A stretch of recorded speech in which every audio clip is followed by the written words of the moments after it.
اعوذ باللہ من الشیطان الرجیم بسم اللہ الرحمن الرحیم۔ برادران عزیز و معزز خواتین، آج کی اس نشست میں دین اسلام پر روشنی ڈالی جائے گی جو پچھلی نشست کا تسلسل ہے۔ دین اسلام میں محبت کو بنیادی اور کلیدی حیثیت حاصل ہے۔ محبت شان الہی ہے جس کے دو انداز ہیں، ایک شان محبانہ اور دو شان محبوبانہ، یعنی وہ محب کی حیثیت سے اپنی مخلوق سے محبت کرتا ہے، اس کے رد عمل میں مخلوق بھی اس سے محبت کرتی ہے اور یہاں سے اس کی شان محبوبیت کا اظہار ہوتا ہے۔ دین اسلام میں محبت کو بنیادی اور کلیدی حیثیت حاصل ہے۔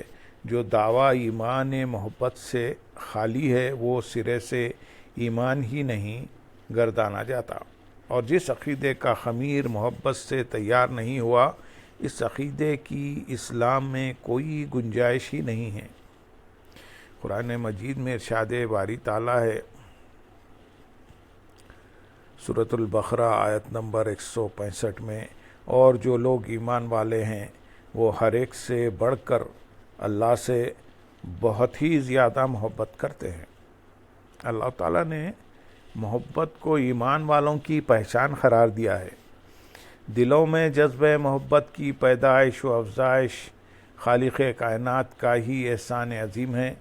اس محبت کا پہلا ظہور ذات مصطفیٰ صلی اللہ علیہ وسلم ہے جو محبوب رب کائنات ہیں، اور جن کے صدقے اللہ تعالیٰ اپنی محبت کی خیرات دیگر مخلوق میں بھی بانٹتا نظر آتا ہے۔ ارشاد باری تعالیٰ ہے، سورۃ المائدہ آیت نمبر 54 میں، اے ایمان والو، تم میں سے جو شخص اپنے دین سے پھر جائے گا تو ان قریب اللہ ان کی جگہ ایسی قوم کو لائے گا جن سے وہ خود محبت فرماتا ہوگا اور وہ اس سے محبت کرتے ہوں گے۔ قرآن مجید میں اس مقام پر رب کائنات نے محبت کے طریقہ کار کو بیان فرمایا کہ محبت کے عمل کا آغاز در حقیقت اللہ رب العزت کی طرف سے ہوتا ہے۔ گویا محبت کرنا سنت الہیہ ہے۔ جب رب کائنات اپنی مخلوق میں سے کسی کے ساتھ محبت کرتا ہے تو جواب میں وہ بندہ بھی اس سے محبت کرنا شروع کر دیتا ہے۔ گویا جب تک اللہ تعالیٰ کسی بندے سے محبت نہ کرے تب تک بندہ اللہ تعالیٰ سے محبت کر ہی نہیں سکتا۔ اللہ تعالیٰ کی محبت کا مطلب یہ ہے کہ اللہ تعالیٰ اپنی محبت کے لیے بعض دلوں کو چن لیتا ہے، اور جس دل کو چن لیتا ہے اس سے محبت کرنے لگ جاتا ہے۔ حضرت ابو درداء رضی اللہ تعالیٰ عنہ نے حضرت سلمہ بن مخلد رضی اللہ تعالیٰ عنہ کی طرف لکھا، جب بندہ اللہ تعالیٰ کی اطاعت بجا لاتا ہے تو اللہ تعالیٰ اس سے محبت کرتا ہے، اور جب اللہ تعالیٰ اس سے محبت کرتا ہے تو اسے اپنی مخلوق کے ہاں بھی محبوب بنا دیتا ہے، اور جب بندہ اللہ تعالیٰ کی نافرمانی کرتا ہے تو اللہ تعالیٰ اسے ناپسند کرتا ہے، اور جب اسے ناپسند کرتا ہے تو اسے مخلوق کے ہاں بھی ناپسندیدہ بنا دیتا ہے۔ محبت کا تقاضا یہ ہے کہ محبوب کی ہر ادا، ہر رنگ، ہر ڈھنگ اور ہر عمل سے محبت کی جائے۔ یہی وہ جذبہ ہے جو بندے کو صراط مستقیم کی طرف راغب کرتا ہے۔ بندے کی نظر اپنے محبوب کی طرف ہوتی ہے اور وہ اس کی ہر ادا و صفت سے والہانہ محبت کا اظہار کرتا ہے۔ حضرت عائشہ صدیقہ رضی اللہ تعالیٰ عنہ سے روایت ہے کہ حضور نبی اکرم صلی اللہ علیہ وسلم نے ایک شخص کو فوجی دستے کا امیر بنا کر بھیجا۔ جب وہ امیر اپنے ساتھیوں کو نماز پڑھاتے تو سورۃ اخلاص کی تلاوت ضرور کرتے۔ جب وہ لشکر واپس آیا تو لوگوں نے حضور نبی اکرم صلی اللہ علیہ وسلم سے اس بات کا ذکر کیا۔ آپ صلی اللہ علیہ وسلم نے فرمایا، اس سے پوچھو کہ وہ ایسا کیوں کرتا تھا۔ دریافت کرنے پر ان صحابی نے کہا، میں اس میں خدائے رحمان کی صفات کا بیان ہے، اس لیے میں اسے پڑھنا پسند کرتا ہوں۔ اس پر حضور نبی اکرم صلی اللہ علیہ وسلم نے فرمایا، اسے بتا دو کہ اللہ تعالیٰ بھی اس سے محبت کرتا ہے۔ لہذا محبت ایک طرفہ نہیں بلکہ دو طرفہ تعلق کا نام ہے، جس کا اظہار دونوں اطراف سے ہوتا رہتا ہے۔ محبت کے اس سفر میں اگر مخلوق کی طرف سے کمی آئے گی، نافرمانی، عدم پیروی، گناہ و عصیان کا ارتکاب ہوگا، تو بارگاہ رحمت سے ملنے والی محبت بھی معدوم ہو جائے گی اور ویسا شخص محرومی، مایوسی اور نحوست کا شکار ہو جائے گا۔ حضرت ابو ہریرہ رضی اللہ تعالیٰ عنہ بیان کرتے ہیں کہ رسول اللہ صلی اللہ علیہ وسلم نے فرمایا، اللہ تعالیٰ نے فرمایا، جب میرا بندہ مجھ سے ملنا پسند کرتا ہے تو میں بھی اس سے ملنا پسند کرتا ہوں، اور جب وہ مجھ سے ملاقات کو ناپسند کرتا ہے تو میں بھی اس سے ملاقات کو ناپسند کرتا ہوں۔ ایک روایت میں حضرت عائشہ رضی اللہ تعالیٰ عنہ بیان کرتی ہیں کہ رسول اللہ صلی اللہ علیہ وسلم نے فرمایا، جو شخص اللہ تعالیٰ سے ملاقات کو پسند کرتا ہے اللہ تعالیٰ بھی اس سے ملاقات کو پسند فرماتا ہے، اور جو شخص اللہ تعالیٰ سے ملاقات کو ناپسند کرتا ہے اللہ تعالیٰ بھی اس سے ملاقات ناپسند فرماتا ہے۔ میں نے عرض کیا، یا نبی اللہ، کیا اس سے مراد موت کی ناپسندیدگی ہے؟